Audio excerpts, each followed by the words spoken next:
Want your ex back? Try this.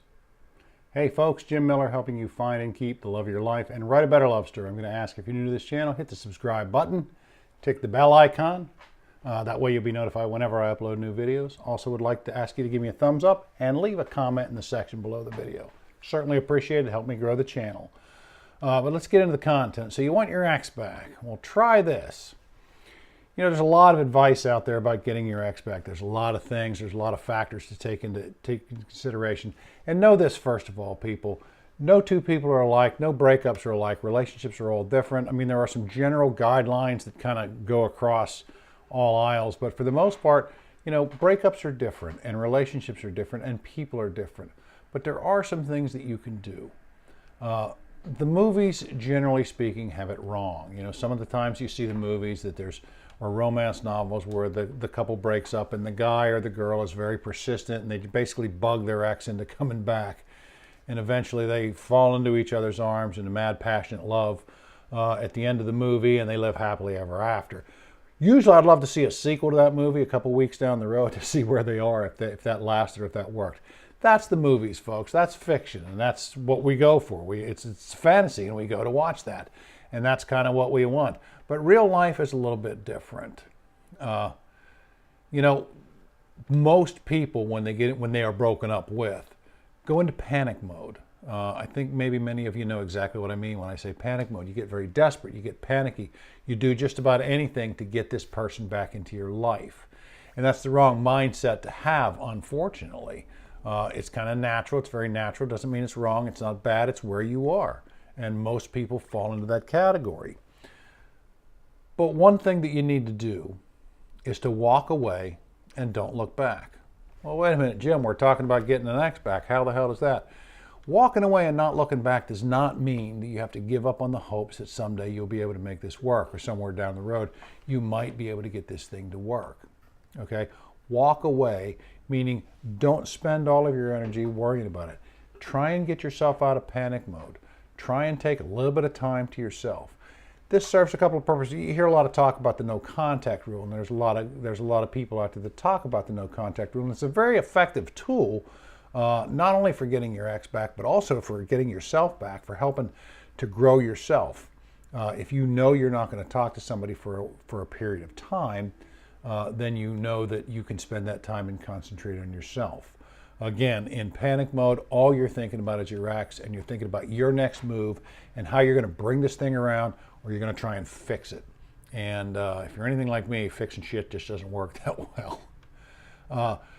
So walk away and don't look back. Concentrate on yourself for a while. This serves a couple of purposes. Like I said, it allows you some time that you can really benefit by working on yourself, by doing some things that you want to do, putting yourself in the focus, okay, working on yourself. But it also, you know, after a while, those fights or those arguments or whatever those bad feelings were between you and your ex when the breakup happened, kind of float down, and some of the good memories float to the surface.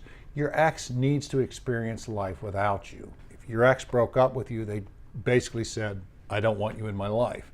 And they need to experience what their life is like without you in it.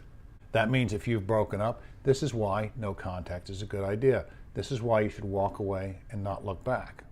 Okay, after that, start investing in yourself. What do I mean by that? Well, there's a lot of things. Set some goals for your life that don't involve romance or don't involve your ex. Set some goals in your life. Maybe you have some career goals or some financial goals. Maybe you've got some debt. Focus on getting out of debt. Maybe you want to get promoted at work. Focus on what you can do to get promoted at work, or find a new job more in line with what you want to do. How about physical goals? Do you want to lose some weight? You maybe want to put on some muscle or get in better shape. Maybe you need to go to the gym.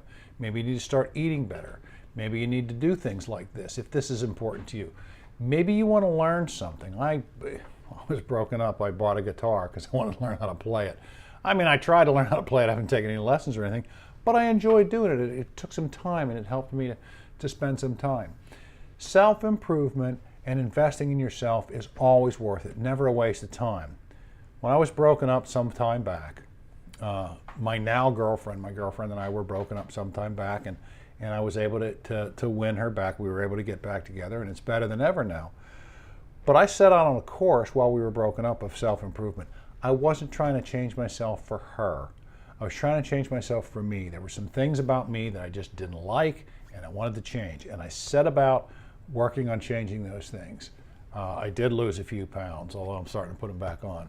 I tried to learn some new things. I found some things I was interested in, and I studied those. I started a business. There were some things that I did. And I'm still, even though we're back together, I'm still working on myself. I still have my own goals. I still have my own hopes and dreams that I'm working towards. And it makes me an individual. This built my self-worth. It built my self-confidence. Excuse me. It helped me find more self-love. These are all very attractive qualities. And it's a small world, people. If you start to put these things into your life and if you start to improve yourself, that will show in your everyday life. And believe it or not, that will get back to your ex. Your ex will hear about that. You've got some mutual friends or whatnot like that, unless she's relocated to a rock someplace or he relocated someplace else. Chances are they will hear about that. Oh, did you see so-and-so? You won't believe, I'm doing great, this, that, and the other thing. That's very attractive. Those feelings that your ex have don't just die. I get questions in the email all the time. People are like, how could he say he loves me today and leave me tomorrow? Those things are generally working their way out. So take this time that you're in a breakup, focus on yourself. It's going to hurt, it's going to suck, but focus on yourself. Walk away, don't look back. If your ex comes back, you can decide whether that's what you want to do when they get back. But for now, take the time, focus on yourself, and work on yourself. Build yourself into a better version of yourself. Do not contact your ex, okay? Spend some time away from your ex. Now be careful. If your ex reaches out, you don't want to ignore them. I don't believe in ignoring your ex. But by the same token, you have to be careful how and if you respond if your ex does reach out. One phone call can blow all that good work that you've done if you're not careful. So just be very careful. Anyway, folks, that's what I want to tell you tonight. Work on yourself, the mindset. You won't be sorry. And hopefully you will be able to improve yourself into the best version of you that you can possibly be. If you don't attract your ex back into your life, you're in a much better position to attract someone much better. You got your ex in your life, right? You got them. You can get someone better. Trust me. I've seen it happen. I've lived it. Anyway, folks, Jim Miller, helping you find and keep the love of your life. Write a better love story. Thanks everyone who's been watching the videos. I do appreciate it. I've been getting some very nice comments, some very nice emails, and I really appreciate it. I believe in some cases maybe I'm making a difference. And if there's something that you hear that leave a comment down below. If there's something you want me to talk about, leave a comment down below. And if there's a relationship question you have, my email is in the description below the video. You can send me an email if it's a private matter that you don't want to post in a public forum. So anyway, folks, Jim Miller, have a great night. Thanks.